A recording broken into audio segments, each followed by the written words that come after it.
Okay, so good evening guys. Today is September 12. So ngayon Friday, no, wala akong trade na kinuha ngayon. Pero meron akong trade kahapon na tatlo. Tatlong trades kahapon yung kinuha ko, no.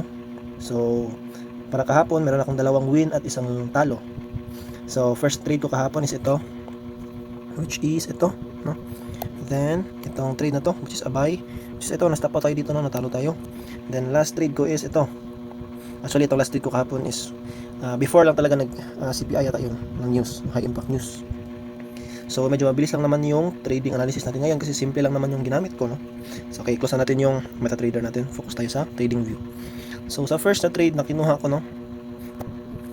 So sa first na trade na kinuha ko, ito lang talaga yung sinunod ko na pattern, no. So meron tayong trend line dito, no. Itong trend line na to. Then as you can see, whenever mapunta dito sa trend line yung price na nire-reject na pababa, pababa, pababa.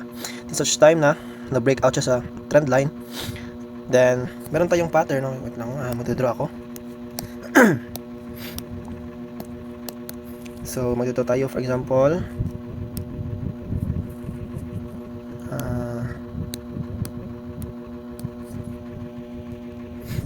sa trade natin na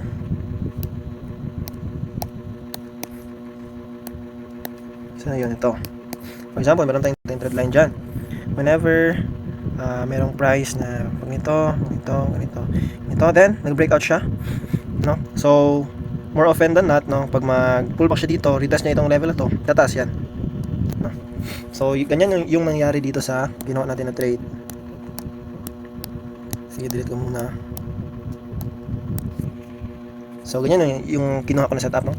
So from here, akyat, so meron siyang resistance, baba, akyat, so resistance naman, baba, akyat, resistance, baba, akyat, breakout sa level na to, sa trend line na to, breakout, then pullback, then dito sa pullback, dito tayo kumuha ng trade, no, which is nag-buy tayo kasi ang bias natin is akyat yung price. Pagkatapos mag-pullback, i-reject niya yung resistance na naging support na, no, kasi naka-breakout na siya. So looking closer dito sa 5 minutes, yan, dito mas makakaklaro natin yung ano, no. Yan, dito. Mas klaro dito, no. So ito yung pinaka pullback niya, no. So from here, baba, taas, baba, taas, baba, taas, breakout, pullback. So ito na, pullback talaga niya, oh. Kitang-kita, no. Tumama talaga siya sa trend line. That's why ang bias natin is tataas siya, which is nakuha nga natin, no. Then saktong-sakto lang din yung TP natin na kinuha, which is itong high na ito, no. So natap niya nga lang yung high na to, tapos bumaba na siya ulit. So saktong-sakto lang para sa first trade natin kahapon. So next naman is itong trade natin dito, itong dalawa. So itong dalawang trade na to, no, basically ito ay isang EMA setup lang, no. So nag-touch siya sa 1 hour EMA. Ito, dahil dito kinuha ko tong trade na to kasi tumingin ako sa 4 hours kanina, ay kahapon, no. Kasi yun yung basis ng bias natin, no, 4 hours na time frame. Then pagkatingin ko sa 1 hour, no, so andito na siya na level. Dito yung candle na to, yung red na candle na to. Andito siya sa sa EMA na to. That is why hindi ako nag-alangan agad, no, na ang bias ko is magiging buy na siya kasi tumama siya dito sa EMA. And also, if you can observe, no, whenever na tumama sa EMA yung price, no, nire-reject siya dito sa higher time frame, no. Kagaya din dito. Yan, kagaya dito. So yun na, no, simple lang. Tumama siya sa EMA natin. Kaya nag-buy bias kagad ako. Hindi na ako nagdalawang isip.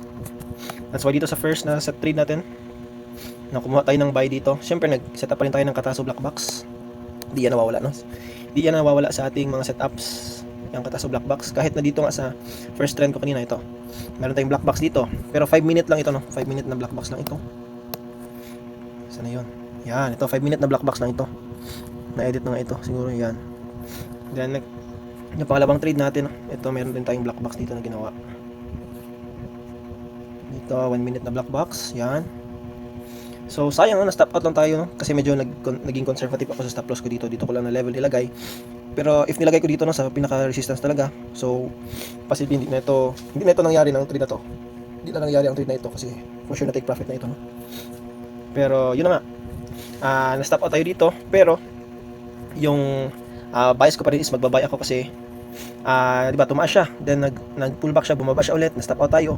Pero nag-observe tayo dito, no, knowing na nasa nagtatap pa rin ito sa 1 hour na EMA. Nag-observe lang ako, no, nag-antay lang ako. So nakita ko dito, no, na nire-reject pa rin siya, no. So nire-reject pa rin siya from here. So bumaba siya, then ni-reject siya. Then bumaba siya ulit, nag-consolidate, then tumaas siya ulit. So parang ang take away ko dito nung time na yun no, is nagkaroon siya ng double bottom. So yun talaga yung pinaka naging confirmation ko. Meron siyang double bottom, then also meron siyang EMA no, nag-tap siya sa EMA sa 1 hour time frame. That is why firm pa rin talaga yung bias ko, which is magba-buy ako, buy order ako. Then yun na nga, dito na ako nag-candle, nag-place ng buy. Then yung take profit ko is dito lang na level, itong level na to. Hindi na ako nag-set dito kasi for me no, baka nga hindi umabot dito. So dito lang ako sa medyo mababa pa. Medyo mababa na level sa pinaka-high, which is itong pinaka-high na to. Then yung stop loss ko naman, isinet ko lang dito sa wick na to, itong candle na to. Yan, yung candle na yan. So as you can see na magka-level lang sila. And luckily talaga na-take profit tayo bago nangyari yung yung high impact news. Kasi hindi talaga ako aware na may high impact news sa araw na yun. I think 8:30 nangyari yung high impact news. 8:30. So basically yung high impact news ang nangyari lang din doon is nagtap lang din siya ulit sa EMA na yon sa 1 hour. So tingnan natin. Yan, tinapik niya lang ulit yung 1 hour na yung 1 hour na EMA dito no. Tinapik niya lang, meron na siyang malaking wick no. Maybe tinake out niya, nag-liquidity grab lang siya no, para ma-stop out yung mga nag-buy dito, tapos conservative yung stop loss. So nag-liquidity grab na siya, then nag-continue siya pa upwards. Same concept pa rin no. If alam natin dito na firm talaga tayo sa buy bias talaga tayo kasi yun na nga, nag-tap siya sa 1 hour EMA, 1 hour time frame na EMA. Then kahit nag-high impact news pa siya no, tumaas pa rin siya. It's such that tinapik niya lang talaga yung EMA dito, then nag-continue siya pataas. Yun, so basically yun na talaga no. Tatlong trades pero dalawang setup lang, dalawang strategy. But more importantly, sa higher time frame pa rin tayo decide kung anong magiging bias natin. And also, hindi natin nakalimutan yung kataso na black box natin no. As for me, ginagamit ko yung kataso black box sa 1 minute time frame, 5 minutes time frame, nagba-black box ako, and sometimes sa 15 minute time frame. So yun lang pa rin naman. Dito, di ba, dito as review sa black box natin dito, since buy yung bias natin, so nag-draw ako ng support and resistance, then bumaba yung price sa 50% level dito sa level na to, then once na mag-close yung candle sa above the 50%, then magba-buy na tayo no. So nag-antay lang ako, nag-antay no. Basically pwede lang nga dito, nag-place na order na ako dito, pero nag-antay pa ako. So depende na sa iyo yan no, kung aggressive yung take mo or mag-aantay ka pa. Sometimes kasi medyo aggressive yung entry ko no. Dito pa lang nag-entry na ako, hindi na ako nag-aantay. Sometimes din gusto ko lang din mag-antay. So personal preference na pa rin yan. Kagaya dito, medyo aggressive na talaga yung entry ko no? So from here, meron tayong support, meron tayong resistance, bumalik siya sa 50%, then nag-antay lang ako na tumaas yung price. Dito pwede na nga ako dapat nag-enter na dito no, kasi nag-close na siya above the 50%. Pero inantay ko pa talaga yung candle to, which is maganda yung candle to kasi meron na siyang wick and meron siyang strong na bullish na body dito, kaya dito na ako nag-take ng place ng trade. So yun lang talaga no? So ayun, yun yung trades natin kahapon, 3 trades, isang talo, 2 panalo. So thank you sa panonood guys, and keep on trading lang no? Keep on being disciplined lang, and focus na tayo talaga sa mga setups, hindi sa pera, hindi sa profit. So yun, thank you guys, please like, share, and subscribe, and maraming salamat.